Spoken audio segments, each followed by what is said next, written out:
ပကံယာစဝင်တနာရီငကုံးမင်းနှင့်နဂါးမင်းသမီးလွန်ခဲ့သောနှစ်ပေါင်းများစွာကျွန်တော်တို့သိရှိကိုးကွယ်နေကြတဲ့ဖျားပူထိုးတွေစေတီပူထိုးတွေနဲ့တပယ်လပ်ပါစိတ်ငြိမ်နေတဲ့ပကံမြေမဖြစ်လာခင်ကာလာတုန်းကပေါ့အနော်ရထာမင်းစောမတိုင်ခင်ရာစုနှစ်ပေါင်းများစွာစီကပကံပြည်ကြီးဟာအမောင်ထုကြီးတစ်ခုရဲ့အောက်မှာရောက်ရှိနေခဲ့ဘူးပါတယ်အဲ့ဒီခေတ်ကာလအတိတ်သမိုင်းရဲ့အစောပိုင်းမှာပကံပြည်သူပြည်သားတွေဟာစစ်မှန်တဲ့ဘာသာတရားကိုမသိရှိကြသေးတဲ့မောင်မိုက်တဲ့အယူဝါဒတွေချို့ဝှက်ဆန်းကျဲတဲ့နတ်ဖျားတွေကိုကိုးကွယ်ယုံကြည်ခဲ့ကြပါတယ်နာစင်ညတိုင်းတောနက်ကြီးတွေထဲကနေထွက်ပေါ်လာတဲ့လေယူးတန်တွေဝိညာဉ်အော်ဟစ်တန်တွေဟာပကံပြည်ရဲ့ကောင်းကင်ယံမှာပဲ့တင်ထက်နေတတ်ပြီးပြည်သူတွေဟာအကြောက်တရားတွေနဲ့အိပ်စက်ခဲ့ကြရပါတယ်အဲ့ဒီလိုမောင်မိုက်တဲ့အယူဝါဒတွေအကြမှာပကံပြည်သူတွေအကြောက်ရဆုံးအယိုသေးပေးရဆုံးနဲ့တန်ခိုးကြီးဆုံးလို့သတ်မှတ်ထားတဲ့အရာတစ်ခုရှိခဲ့ပါတယ်အဲ့ဒါကတော့ဟိမဝနာရောနက်ကြီးရဲ့အောက်ခြေချို့ဝှက်ဆန်းကျက်လာတဲ့နဂါးပြည်ကနေအေယာဝတီမြစ်ကြောင်းတိုင်းဆင်းသက်လာတယ်လို့ယုံကြည်ကြတဲ့မဟာနဂါးကြီးပဲဖြစ်ပါတယ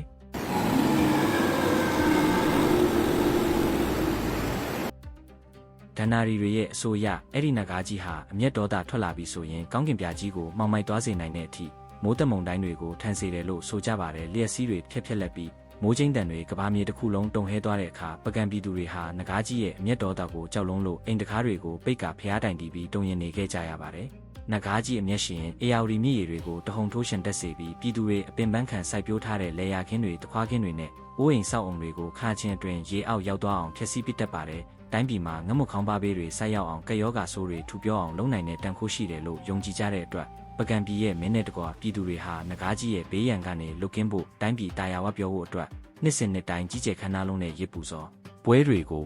မဖြစ်မနေကျင်းပခဲ့ကြရပါတယ်ပကံပြည်ရဲ့အချက်ချာကြတဲ့တောအုပ်နဲ့ကြီးတစ်ခုရဲ့အလဲမှာတော့နဂါးရုပ်တုကြီးတစ်ကောင်ကိုတေးသေးချာချာထုစစ်ပူဇော်ထားပါတယ်အဲ့ဒီခေတ်ကတိုင်းပြည်ကိုချဲလဲနေရဲ့အကီးရဲ့ပညာရှင်တွေတန်ခိုးရှင်လို့အမိခံထားတဲ့အရေးကြီးတွေဟာကတရားဈေးတွေဖျောင်းတွေကိုတုံးပြီးကြီးမားလာတဲ့နဂါးရုပ်တုကြီးကိုတိဆောက်ခဲ့ကြပါတယ်ပြီးရင်တော့အပြင်ပန်းကကြည့်ရင်တကယ်နဂါးကြီးအတိုင်းအသက်ဝင်နေစေဖို့ရွှေဘိန်းချထားပြီးဝင်းရံပူဇော်ထားကြပါတယ်အဲ့ဒီနဂါးရုပ်တုကြီးကိုနဂါးမင်းလို့မှုတ်ပြီးအပတ်စဉ်လစဉ်မပြတ်ပူဇော်ပါဒါတွေပြုလုပ်ခဲ့ကြရတယ်ဒါပေမဲ့အဆိုးရွားဆုံးနဲ့ရင်နာစရာအကောင်းဆုံးအမှန်တရားကတော့တိုင်းပြည်အေးချမ်းဖို့မိုးမှန်မှန်ရွာဖို့ဆိုတဲ့စင်ကြေအကြောင်းပြချက်တွေနဲ့အပြစ်မဲ့လာတဲ့ပကံပြည်ကသမီးပြုတ်ကညာလေးတွေကိုနဂါးကြီးထံရစ်ပူဇော်တို့ဖြစ်ဆက်တက်ခဲ့ကြရတာပါပဲမင်းကလေးတွေကိုအလှဆုံးဝတ်စုံတွေဝတ်ဆင်ပေးပြီးနဂါးရုပ်တုကြီးရဲ့ရှေ့ကရစ်ပလင်ပေါ်မှာတင်မြောက်ကသွေးမြေကြပူဇော်ခဲ့ကြရပါတယ်ပကံပြည်သူပြည်သားမိဘတွေဟာမိမိတို့ရဲ့ရင်သွေးသမီးငယ်လေးတွေကိုရရက်ဆက်ဆက်အလုတ်ခံနေရပေမဲ့နဂါးကြီးရဲ့တန်ခိုးအာဏာနဲ့အရေးကြီးတွေရဲ့ဖိနှိပ်မှုကိုကြောက်ရွံ့လုံးတာကြောင့်ရင်ထဲမှာပဲအတန်နဲ့ငိုကြွေးနေကြရပါတယ်ဘသူမှမလုံဆန်ရဲခဲ့ကြပါဘူး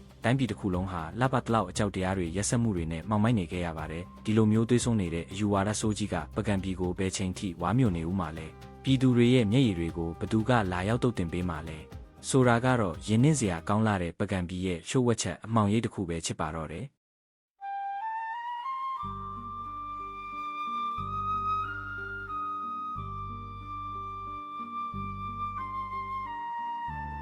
ဒီလိုနဲ့တွေးဆုံးခဲ့ရတဲ့ညပေါင်းများစွာပြည်သူတွေရဲ့ငိုကြွေးတန်တွေပြည့်နှက်နေခဲ့ရတဲ့နှစ်ကာလတွေဟာတရွေ့ရွေ့နဲ့ကုန်လွန်သွားခဲ့ပါတယ်။ကံကြမ္မာရဲ့ရေစီးကြောင်းဟာပကံပြည်ကြီးကိုတဖြည်းဖြည်းနဲ့အလဲ့ပြောင်းတစ်ခုစီကိုခေါ်ဆောင်သွားခဲ့ပါတော့တယ်။တက်ကြော်တွေရွေ့လျားပြောင်းလဲလာပြီးရဲ့နောက်မှာတော့ပကံပြည်ရဲ့ထီးနှန်းထက်မှာတမိုင်းတွင်ကြံရင့်မဲ့စောရဟန်မင်းလို့အမည်တွင်လာမဲ့ငကုံးမင်းဟာထူးဆန်းအံ့ဩဖွယ်ရာကောင်းလောက်အောင်ပဲနန်းတက်လာခဲ့ပါတယ်။ဒီနေရာမှာအံ့ဩဖို့ကောင်းတာကအခုနန်းတက်လာတဲ့ငကုံးမင်းဟာမူလကထီးနှန်းစည်းစိမ်ကိုဆက်ခံရမဲ့မင်းမျိုးမင်းတွေစစ်စစ်တူလုံးဝမဟုတ်ခဲ့ပါဘူး။သူဟာပကံပြည်ရဲ့မြို့ပြပစ်သားတွေနဲ့ဝေးကွာလာတဲ့တောဆွန်တောင်ဖျားတနေရာမှာကိုယ်တိုင်ရုန်းကန်လှုပ်ရှားပြီးတခွားခင်းတွေကိုစိုက်ပျိုးစားတောက်ခဲ့ရတဲ့ရိုးသားဖြောင့်မတ်တဲ့တောင်သူလယ်သမားအခြေခံလူတန်းစားတူတာဖြစ်ခဲ့ပူပါတယ်။ဒါပေမဲ့ကံကြမ္မာနဲ့မင်းရဲ့စမ်းကြယ်လာတဲ့ဖန်တီးမှုတိုက်ဆိုင်မှုတွေကြောင့်ဒီနေ့မှာတော့သူအသက်သွင်းအပင်ပန်းခံစိုက်ပျိုးထားတဲ့တခွားခင်းတွေကိုအခိုးမြူတွေအချမ်းရံတွေမပါပဲတိတ်ဆိတ်လာရောက်ခိုးယူစားတောက်နေတဲ့အရှိကမင်းကြီးကိုသူဟာသူခိုးမှတ်နဲ့မတိပဲတုံးနဲ့ရိုက်နှက်မိရာကနေမင်းကြီးဟာထိုနေရာမှာတင်နေရွာဆန်ကနော်ကုံသွားခဲ့ရပါတယ်။အဲ့ဒီခေတ်ရဲ့ထုံးတမ်းစင်လာတွေကံကြမ္မာရဲ့အလဲ့ပြောင်းတွေကြောင့်ဒေါသလေသမားငကုံးမင်းဟာပကံပြည်ကြီးတစ်ခုလုံးကိုအုပ်ချုပ်ဆိုးဆန်ရမယ့်ဖရင်တစ်ပါးဖြစ်ထီးဖြူဆောင်ပြီးကုန်းပေါင်နှံထက်ကိုတက်လန်းခွင့်ရရှိခဲ့ပါတော့တယ်။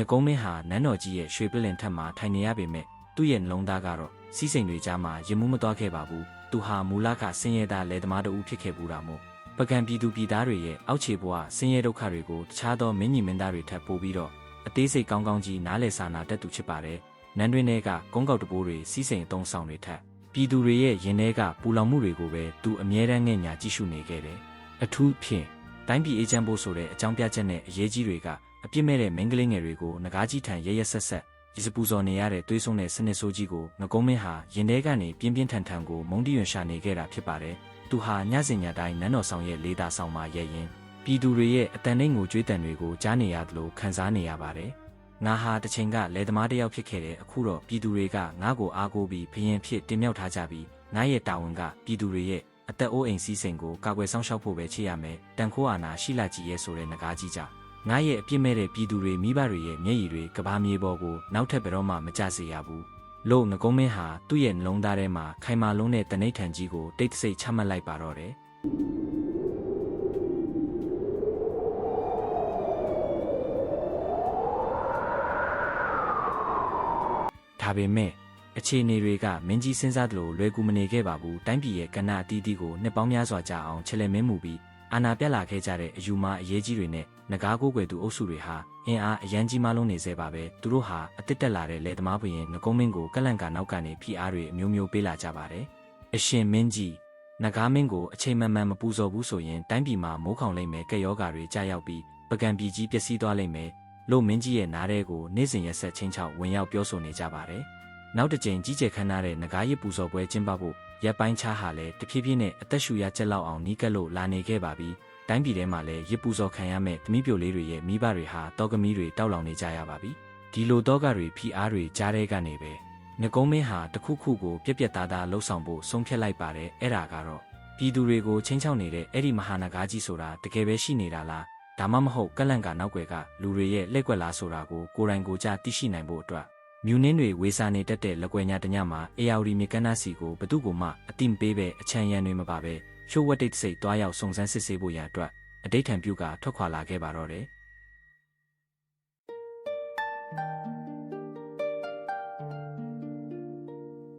လေပြင်းတွေတိတ်ဆိတ်သွားပြီးကောင်းကင်ယံမှာလက်ကွယ်ညရဲ့မှောင်မိုက်ချင်းအမောင်ထုကပကံပြည်ကြီးတစ်ခုလုံးကိုလွှမ်းမိုးထားပါတယ်အဲ့ဒီလိုထူးခြားစံပြလာတဲ့လက်ကွယ်ညတညမှာတော့အေယာဝတီမြေကမ်းနားတစ်လျှောက်မှာဘာသာစကားတွေနဲ့ဖော်ပြလို့မရနိုင်လောက်အောင်မြူနှင်းအေးအေးတွေလိမ့်လိမ့်ဝေစာနေခဲ့ပါတယ်ပကံပြည်ရဲ့ဘရင်တင့်ငကုံးမင်းဟာရွှေနန်းတော်ကြီးရဲ့စီးစိမ်တွေကိုပြစ်ပယ်ပြီးရိုးရှင်းလာတဲ့တာမန်ပြည်သူတဦးဝတ်ဆင်တဲ့အဝတ်စားတွေကိုလဲလှယ်ဝတ်ဆင်ကအေယာဝတီမြေကမ်းဘေးစီကိုတိတ်ဆိတ်ခြေလန်းလန်းလာခဲ့ပါတယ်သူ့ရဲ့နှလုံးသားထဲမှာတော့ပြည်သူတွေရဲ့တောကမျက်ရည်တွေကိုဘလို့တုတ်တင်ရမလဲဆိုတဲ့အတွေးတွေကတောက်လောင်နေသေးပါမြည်ရည်ပြင်းကလိုင်းပုတ်တန်ညင်တာကလွဲလို့ပတ်ဝန်းကျင်တစ်ခုလုံးကလုံးဝတိတ်ဆိတ်ငြိမ်သက်နေခဲ့ပါတယ်အဲ့ဒီအချိန်မှာပဲအေယာဝတီမြစ်ရဲ့ကန်းဆက်ရေပြင်ကျဲကြီးပေါ်ကနေဘယ်ကမှမသိတဲ့ထူးခြားစံပြလာတဲ့ရွှေရောင်နဲ့အပြာနုရောင်အလင်းနှန်းလေးတွေဟာမြူနှင်းတွေကြားထဲကနေကွဲထွက်ပြီးဖြာထွက်လာတာကိုငကုံးမင်းဟာအငှမင်သက်စွာနဲ့မြင်တွေ့လိုက်ရပါတော့တယ်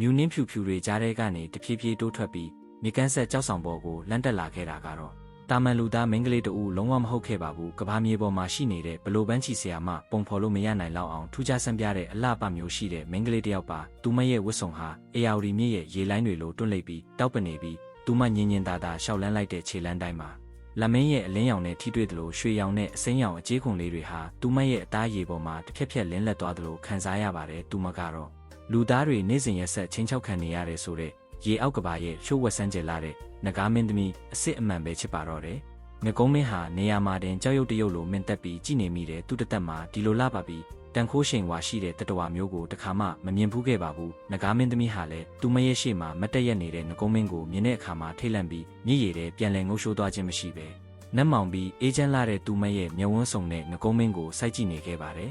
်ငကုံးမင်းဟာသူ့ကိုယ်သူပြန်လည်ထိန်းချုပ်ပြီးလေးနက်တဲ့အတန်နဲ့မေးမြန်းလိုက်တယ်အတင်စမ်းကြယ်လာတဲ့မိန်းကလေးအတင်ဟာဘသူလဲလူသူမရှိတဲ့ညနေတန်းခေါင်ရန်အချိန်ကြီးမှာဒီမြေကမ်းနားမှာဘာအကြောင်းကြောင့်လာရောက်ရက်တည်နေရတာလဲနဂါမင်းသမီးဟာငကုံးမင်းကိုကြည့်ပြီးညင်သာလုံးနဲ့တပြင်းတစ်ချက်ကိုချလိုက်ပါတယ်သူမရဲ့နှုတ်ခမ်းလွှာလေးတွေစီကနေထွက်ပေါ်လာတဲ့အတန်ဟာပလွေတန်လေးတစ်ခုလိုညင်ညောင်းလုံးလာပါတယ်အတင်လူသား ကျမကတော့ဒီယာဝတီမြစ်ရဲ့အောက်ခြေအဆုံးမရှိတဲ့ရေအောက်ကဘာကလာခဲ့တဲ့နဂါးမျိုးနွယ်စုဝင်တူပါလူသားတွေဟာကျမတို့နဂါးမျိုးနွယ်စုတွေကိုအမြဲတမ်းတွေးဆနေတဲ့မိစ္ဆာတွေတိုင်းပြည်ကိုဖျက်ဆီးမဲ့ရန်သူတွေလိုပဲသတ်မှတ်ပြီးကြောက်ရွံ့နေကြတယ်မဟုတ်လားသူမရဲ့စကားကြောင့်ငကုံးမင်းဟာအံ့ဟသွားပြီးစူးစမ်းတဲ့မျက်လုံးတွေနဲ့နားထောင်နေမိပါတယ်နဂါးမင်းသမီးကသူမရဲ့မျက်ရည်ဝိုင်းနေတဲ့မျက်ဝန်းတွေနဲ့မျက်ရည်ပြင်ကိုငေးကြည့်ရင်ဆက်ပြောပြတယ်ဒါပေမဲ့တကယ့်မှန်တရားကတော့ကျမတို့နဂါးမျိုးနွယ်တွေဟာလူသားတွေရဲ့အသက်ကိုလုံးဝမလိုချင်ပါဘူးလူသားတွေရဲ့သွေးနဲ့ရပူစော်တာကိုလည်းကျမတို့ဘရုံးကမှအလိုမရှိခဲ့ပါဘူးအတင်တို့ပကံပီကအာနာမတ်မော်လာတဲ့အရေးကြီးတွေနဲ့လူတစုကသာသူတို့ရဲ့အာနာတည်မြဲဖို့ပြည်သူတွေကိုအကြောက်တရားနဲ့ဖိနှိပ်ထားနိုင်ဖို့အတွက်ကျမတို့နဂါးတွေရဲ့အမည်နာမကိုအသုံးချပြီးအပြစ်မဲ့တဲ့သမီးပြိုလေးတွေကိုရရက်ဆက်ဆက်တက်ဖြတ်နေကြတာပါကျမတို့လည်းလူသားတွေရဲ့အထင်လွဲမှုကိုခံရလို့ရင်နာရပါတယ်အတင်လူသား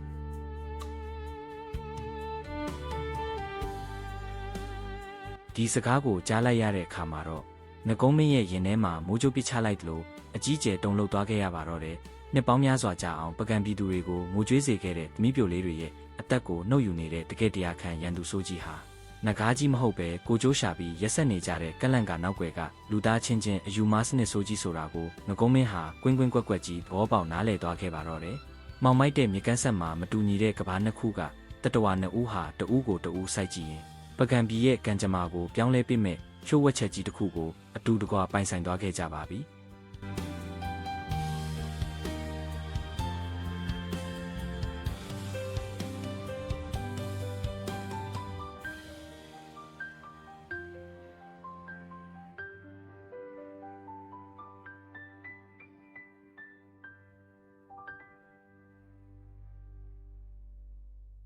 အမှန်တရားကိုသိရှိသွားခဲ့တဲ့အဲ့ဒီလက်ွယ်ညာကစားပြီးတော့ပကံပြည်ရဲ့ဘရင်ငကုံးမင်းနဲ့ရှိုးဝက်ဆန်းကျယ်လာတဲ့နဂါးမင်းသမီးတို့ရဲ့ကံကြမ္မာဟာတခုတည်းဖြစ်ရှင်းနွယ်သွားခဲ့ပါတော့တယ်သူတို့နှစ်ဦးဟာနေ့ရက်တွေကုံလွန်တဲ့အခါတိုင်းညနေတန်းခေါင်ရအချိန်မှာဘသူမှမသိအောင်အေယာဝတီမြေကမ်းနားစီကိုတိတ်ဆိတ်လာရောက်ပြီးခိုးယူတွေ့ဆုံခဲ့ကြပါတယ်မတူညီတဲ့ကဘာနှစ်ခုကွဲပြားခြားနားလာတဲ့မျိုးနွယ်စုနှစ်ခုကတတဝါနှစ်ဦးဟာရိုးသားမှုနဲ့အမှန်တရားချင်းထိစပ်ပြီးရင်ထဲကလာတဲ့တန့်စင်လာတဲ့တန်ရောစင်ကြိုးချစ်ချင်းမေတ္တာကြိုးတွေကိုခိုင်မာစွာတွေ့ရမိခဲ့ကြပါတယ်နဂါးမင်းသမီးဟာလူသားတွေထင်သလိုရက်ဆက်တဲ့မိစ္ဆာမဟုတ်ယုံတင်မကပဲအလွန်ပဲတနာကျင်တာတက်ပြီးဉာဏ်ပညာကြီးမားလာသူဖြစ်ပါတယ်သူမဟာငကုံးမင်းကိုပကံပြည်ကြီးကိုတရားသဖြင့်ဘလို့အုပ်ချုပ်ရမလဲဆိုတဲ့မင်းကျင်တရားတွေပြည်သူတွေရဲ့ယောဂဝေဒနာတွေကိုကုသပေးနိုင်မဲ့ရေအောက်ကဘာရဲ့ရှိုးဝက်ဆန်းပြလာတဲ့စေဝါတက်ပညာတွေကိုတစ်ခုချင်းစီတင် जा မျှဝေပေးခဲ့ပါတယ်ငကုံးမင်းအတွက်တော့နဂါးမင်းသမီးဟာချစ်သူတဦးတင်မကပဲသူ့ရဲ့အမှောင်မိုက်ဆုံးချိန်တွေမှာလမ်းပြပေးခဲ့တဲ့အလင်းရောင်လေးတစ်ခုလိုဖြစ်နေခဲ့ရပါတယ်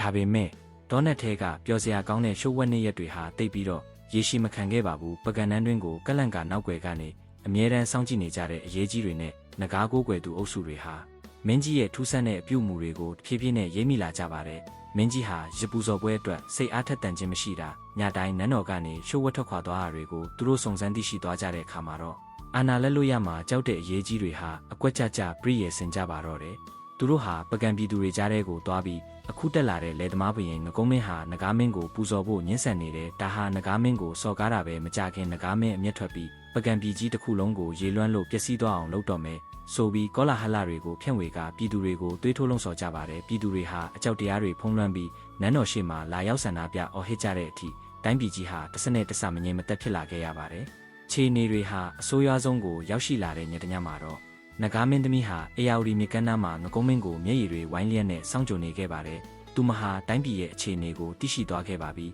သူမကငကုံးမင်းရဲ့လက်ကိုတုံရင်စွာနဲ့စုပ်ကန်ရင်ဝမ်းနေပလက်စကားဆိုခဲ့ပါတယ်အရှင်မင်းကြီးကျမတို့နောက်ထပ်ဆက်ပြီးတွေ့ဆုံလို့မဖြစ်တော့ပါဘူးအရှင်ဟာပကံပြည်ကြီးတစ်ခုလုံးရဲ့အရှင်သခင်ပြည်သူတွေကိုကာကွယ်ရမယ့်ဘုရင်တစ်ပါးပါကျမကြောင့်အရှင်ဟာပြည်သူတွေရဲ့အထင်လွဲမှားမှုကိုခံလို့မဖြစ်ပါဘူးကျမအရှင်ရဲ့ကဘာကနေထာဝရထွက်ခွာပြီးရေအောက်ကဘာကိုပြန်ပါတော့မယ်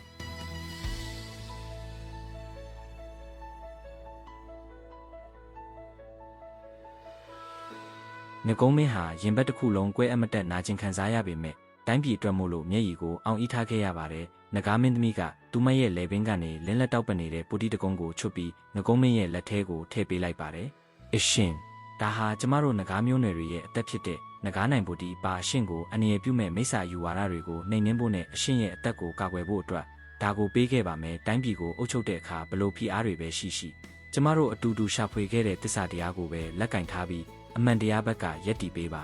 နဂါမင်းသမီးဟာငကုံးမင်းကိုနောက်ဆုံးအနေနဲ့လောမောစွာစိုက်ကြည့်ပြီးမြူနှင်းတွေဝေစာနေရဲ့အေယာဝတီမြစ်ရဲ့ရေလမ်းပြတွေကြားထဲကိုငုံရှိုးကွယ်ပျောက်သွားခဲ့ပါတော့တယ်မြေကန်းဆက်မှာငကုံးမင်းတယောက်တည်းနဂါနိုင်ပုတီးကိုစုပ်ကင်ရင်နှလုံးသားတစ်ခုလုံးစုပ်ဖြဲခံလိုက်ရတယ်လို့ကြံရစ်ခဲ့ပါတယ်ဒါပေမဲ့သူ့ရဲ့မျက်ဝန်းတွေဟာအလွမ်းတွေကြားကနေတရားသဖြင့်တိုက်ပွဲဝင်ဖို့အတွက်ရဲရဲတောက်တောက်ပါလာခဲ့ပါတော့တယ်ကတိတစ္ဆာတွေခွဲခွာခြင်းမျက်ရည်တွေနဲ့အတူပကံပြည်ကြီးရဲ့ကံကြမ္မာကိုအဆုံးဖြတ်ပေးမဲ့မဟာရစ်ပူဇော်ပွဲနေ့ရက်ကြီးဟာနောက်ဆုံးတော့ရောက်ရှိလို့လာခဲ့ပါပြီတောနက်ကြီးတဲ့ကနဂါရုပ်တုကြီးရှိရာကွင်းပြင်ကျဲကြီးမှာတော့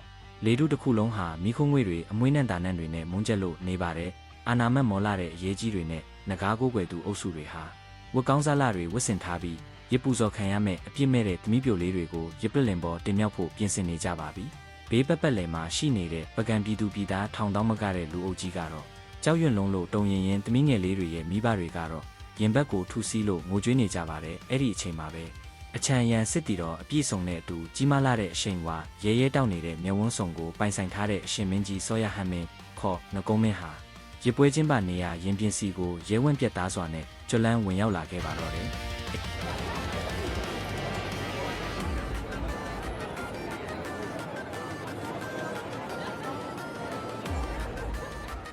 ်အရေးကြီးများရဲ့ခေါင်းဆောင်ဟာမင်းကြီးကိုမြင်တဲ့အခါအောင်နိုင်သူတဦးလိုပြုံးပြီးရှောက်တင်လိုက်ပါတယ်။အရှင်မင်းကြီးအချိန်ကြပါပြီတိုင်းပြည်တာယာဝပြောဖို့နဲ့နဂါမင်းရဲ့အမျက်တော်သာငြိမ်းရေးဖို့အတွက်ဒီသမီးပြိုတွေကိုနဂါမင်းထံအမြန်ဆုံးဆက်တာရစ်ပူဇော်ခွင့်ပြုပါ။ထိုအချိန်မှာပဲ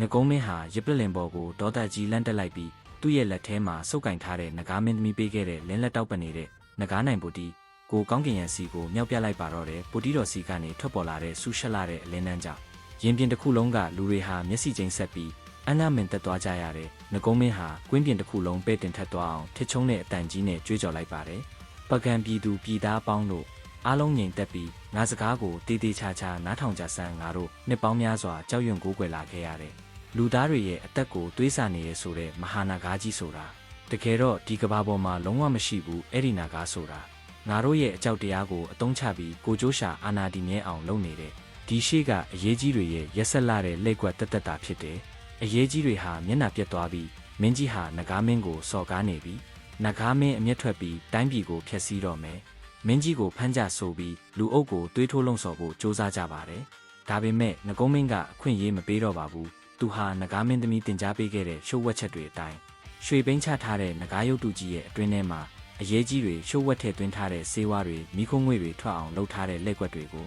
ပြည်သူတွေရဲ့ရှေ့မောက်မှာတင်တစ်ခုချင်းစီရဲဝံ့စွာရိုက်ခွဲဖော်ထုတ်ပြတာလိုက်ပါတော့တယ်။နဂါရုပ်တုကြီးပြိုလဲပျက်စီးသွားပြီးကလန့်ကနောက်ွယ်ကလိန်လည်မှုတွေအားလုံးကိုမျက်ဝါးထင်ထင်မြင်လိုက်ရတဲ့အခါမှာတော့ပကံပြည်သူတွေဟာကြောက်ရွံ့ခြင်းအမောင်ထုတဲကနေချက်ချင်းနိုးထလာခဲ့ကြပါပြီ။မင်းကြီးရဲ့အမိန့်တော်အရစစ်တီတော်တွေဟာပြည်သူတွေကိုနှစ်ပေါင်းများစွာဖိနှိပ်လိန်လည်လာခဲ့တဲ့အယူမအရေးကြီးတွေကိုတယောက်မကြံဖမ်းဆီးအကျဉ်းချပစ်လိုက်ပါတော့တယ်။သမီးပြိုလေးတွေဟာရစ်ပလင်ပေါ်ကနေဘေးကင်းစွာဆင်းသက်ခွင့်ရခဲ့ပြီးမိဘပြည်သူတွေဟာလည်းမင်းကြီးရဲ့ခြေတော်ရင်းမှာဝမ်းသာမျက်ရည်တွေစီးကြရင်အရှင်မင်းကြီးတက်တော်ရာကျော်ရှိပါစေဆိုပြီးတခဲနဲ့တောင်းတောင်းဖြဖြအော်ဟစ်လိုက်ကြတာဟာပကံပြည်ကြီးရဲ့ကောင်းကင်ယံအထိတုံဟဲသွားခဲ့ပါတော့တယ်အဲ့ဒီနေ့ကစားပြီးတော့ပကံပြည်ကြီးမှာလူသားချင်းရရဆက်ဆက်ရစ်ပူဇော်ပြီးတွေးမြေကြစေခဲ့တဲ့အယူဝါဒဆိုးကြီးဟာလုံးဝဥကုံချုံငိမ်ပျောက်ကွယ်သွားခဲ့ပါတော့တယ်စောရဟန်မင်းကြီးခေါ်ငကုံးမင်းဟာ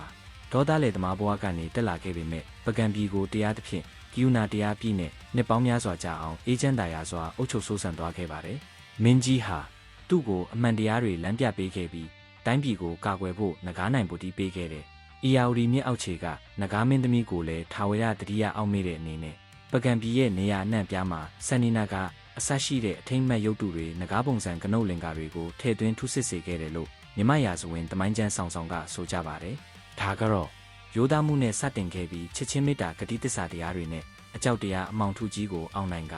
ပကံပြည်ကြီးကိုအလင်းသစ်ဆောင်ခြင်းပေးခဲ့တဲ့သမိုင်းတွင်ကြံရင့်မဲ့ငကုံးမင်းနဲ့ငကားမင်းသမီးတို့ရဲ့ရင်သက်ရှုမောဖွယ်မင်းမရနိုင်တဲ့ရာဇဝင်တန်တာတွေပဲဖြစ်ပါတော့တယ်